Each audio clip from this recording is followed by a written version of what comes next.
Այսօր փաստացի 1 տարին է Լրանում, ինչ Սրբազան հայրը կալանավորված է Գյումրիում, ինչ տրամադրություններ են եւ 1 տարի անց ինչ ակնկալիքներ ունեք դատարանից։ Դե ակնկալիքները, այսպես ասեմ, շատ մեծ չեն, բայց ամեն դեպքում կարծում եմ, որ նույնիսկ այս իրավիճակում էլի ինչ-որ չափով պիտի արտարադատությանը նման լինի։ Ակնկալիքը այդքան ունի, որ գոնե ինչ-որ սահմանափակումներ կհանեն։ Խորքի մեջ չենք սպասում, որ արտարացնեն, չնայած բոլոր հնարավորությունները կա, բայց հաշվի առնելով քաղաքական իրավիճակը, նաև քաղաքական պատվերները, նաև որ մինչև այսօր դիմադրում մարդիկ է ձերբակալվում եւ ցանկացած մեր ժողովրդի իշխանությանը կարծիքին հետ չհամընկնող կարծիք արտահայտի, շատ արագ կձերբակալվի, դրանից ելնելով չեմ կարծում, որ արտարացնեն, բայց գոնե ինչ-որ չափով պիտի սահմանափակումները վերացնեն ու երևի կուղարկեն Գյումրի դատարան։ Հնարավոր է այդ տարբերակը լինի, նորից վերաբերնվելու էլի։ Եվ տեղեկացանք, որ քիչ առաջ հայտնի դարձավ իրավապահները խուզարկում են Գյումրու համայնքի ավականու անդամ Կարեն Սիմոնյանի բնակարանը, որպես Գյումրու բնակիչ ինչ տեղեկություն ունեք եւ այս ռեպրեսիաների նոր ալիքին ինչպես եք վերաբերվում։ Դե իհարկե շատ վատ ենք վերաբերվում, դատապարտում ենք,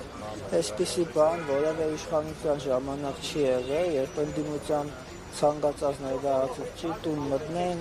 հետաքրնեն, հետախուզեն, չգիտես ինչեր անեն։ Այսպիսի բաներ չի եղել ամեն դեպքում, ինչքան էլ որ իրենք ժամանակին բողոքում էին նախկին իշխանությունների ժամանակ այս տիպի ալիքով ռեպրեսիաներ երբեք չի եղել։ Մենք որպես գյումրեցի շատ մտահոգ ենք, որովհետև ակնհայտ երևում է, որ մեր ձայնը հաշվի չի առնվում։ Մենք ընտրում ենք քաղաքապետ, ընտրում ենք կուսակցություններ եւ այդ ամեն ինչը պարզապես գործող իշխանությունը արհամարում է եւ հիմա էլ ոնց որ ինչ-որ խոսակցություն կա, որ նոր ընտրություններ անեն։ Այդ անցած ընտրությունները իրենք չէին անել, իրենք էին չէ իշխանություն, այսինքն իրենք ընդունում են, որ անցած ընտրությանը իրենք թերակել են, իրենք թույլ են տվել սխալներ, հիմա բնույթ չտա։ Նույն մարդիկ չեն, եթե անցածին են սխալվել, հիմա էլ են սխալվելու։ Կամ պարզապես խնդիրներն է, որ իրենց ուզած չեկնածուն իրենց ներկայացուցիչը չի անցել Գյումրիում, եւ հիմա փորձում են եւս նույնությամբ եւ ավելի կատարելագործված ընտրակերտիկներով երևի հասնել իրենց նպատակին։ Եթե Գյումրիում նոր ընտրություն լինի, կարծում եք իրենց ուզած տեխնացուն կհաղթի, թե այդուամենայնիվ Գյումրին արդեն իր որոշումը կատարի։ Եթե չկարողանան բավարար չափով ընտրակերտիկներ կիրառել, միանշանակ չի անցնի այս տեխնացուն,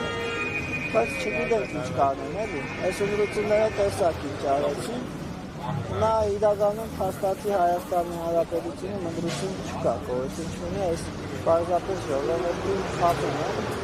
ինչ-որ չափով ներկրավում են ժողովրդին, որպեսզի ցույց տա, որ ինչ-որ լինում է, ձեր կամքով է լինում, որպեսզի ժողովուրդը չդիմանա, չըմբոստանա, իրականում ժողովրդի կամքով չի վերջնվի։ Եվ Արտաշես Սարգսակը հաշվի առնելով վերջին տեղեկությունը, որ մի քանի հոգևորականների թույլ չեն տվել վերադառնալ իրենց հոգևոր համայնքներ արտերկրում եւ այս բանին հանկարծ հիշել են զորավարժությունները, 25-օրյա զորավարժությունների մասնակցելու հանգամանքը, դուք ինչ եք կարծում, սա համընկել է, թե իսկապես միտում է եղել եւ հաշվի առնելով այն, որ ըստ էության գնդերեցների ինստիտուտը ոչնչացվել է եւ մեր հոգեվոր եղբայրները, հայրերը սովորաբար հենց այդ համակարգի շրջանակում էին ծառայություն անցնում, ինչպես է հոգեվորականների, այսպես ասած, ճակատագիրը հետագայում դասավորվելու։ Այն ինչ որ իրենք անում են, փոքրակի վերաշխնցություն է պարզապես։ Հոգևորականը առանց այդել ինքը ծառայության մեջ է, ծառայում է համայնքին, ինչ հոգևոր խոդին, որ նոր Հայաստանից դուրս կամ Հայաստանից նույն հայ ժողովրդին է ծառայում։ Եվ իմաստ չկա իրենց կտրել իրենց ծառայությունից եւ բերել զինվորական ծառայություն։ Ես վստահ եմ, որ իրենք որպես զինվոր շատ ավելի թույլ են ծառայելու, քան որպես հոգևորական, որովհետեւ իրենք այդ ոլորտի մեջ են պատրաստված եւ որպես հոգևորական իհարկե իրենց ներկայությունը միշտ պետք է բանակում, զինված ուժերում կամ պատերազմի ժամանակ ու երբեք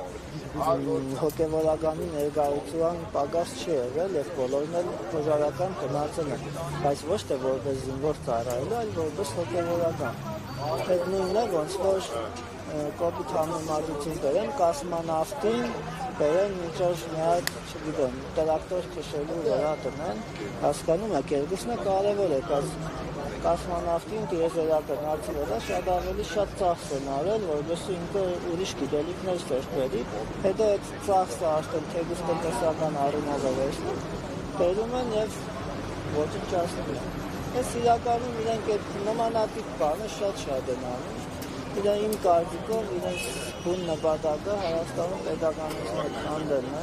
կազմաքանդելն է, որպեսզի պետական կառույցներ չլինեն։ Եվ մեր միակ հնարանը այսօր եկեղեցին է, միակ կառույցը, որն պահպանում է հայկականությունը Հայաստանում, եկեղեցին է եւ բնականաբար ես շատ տրամաբանական եմ տեսնում իրենց քաղաքականության մեջ այս հարցակումները եկեղեցի վրա, որովհետև իրենց կռիվը հայության տեղն է, իսկ հայությունը պահող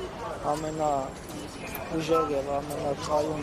կառույցը միշտ եղել է հայ եկեղեցին։ Շնորհակալություն։